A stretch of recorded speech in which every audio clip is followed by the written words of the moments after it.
జై శ్రీరామ్ అందరికీ ఈరోజు మన వీడియోలో ఆర్మూర్లో ఉన్న సిద్ధులగుట్ట శివాలయంని ఎక్స్ప్లోర్ చేద్దాం. నిజామాబాద్ నుంచి మనకి సిద్ధులగుట్ట 25 కిలోమీటర్స్లో వస్తుంది. టెంపుల్కి వెళ్ళాలి అంటే కొంచెం ఘాట్ రోడ్లో ట్రావెల్ చేయాల్సి ఉంటుంది.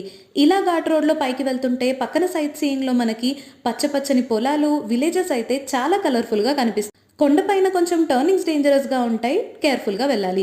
కొండపైన స్వచ్ఛమైన గాలి పీల్చుకుంటూ వ్యూ చూసుకుంటూ మేమైతే పైకి వెళ్ళిపోయాం. ఘాట్ రోడ్ తర్వాత మనకి మట్టి రోడ్ అయితే వస్తుంది. ఈ మట్టి రోడ్లో మనకి శివాలయం ఎంట్రన్స్ మరియు రామాలయం ఆర్చ్ అయితే వస్తాయి.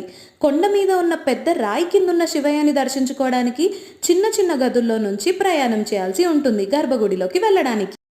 గర్భగుడిలోకి వెళ్ళే దారిలో రాళ్ల కింద వివిధ దేవుళ్ళైతే మనకి దర్శనం ఇస్తారు.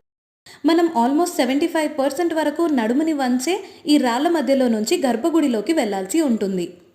ఇలా ఓం నమ శివాయ అని ఒక రాయి పైన రాసి డౌన్ యారో మార్క్ అంటే కిందకి దారి చూపిస్తుంది. వెళ్ళగానే మనకి శివలింగం అయితే కనిపిస్తుంది. ప్రదక్షిణాలు కూడా ఇక్కడ అందరూ మోకాళ్ళపైనే చేస్తారు, నిలబడి చేయడానికైతే వీలు లేదు. పక్కనే మనకి వినాయకుడు కూడా దర్శనమిస్తారు.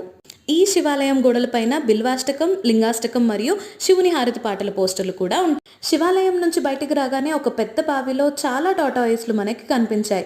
అక్కడే రామాలయం కూడా ఉంటుంది. రామాలయం చుట్టూ చెట్లపైన చాలా కోతులైతే ఉంటాయి.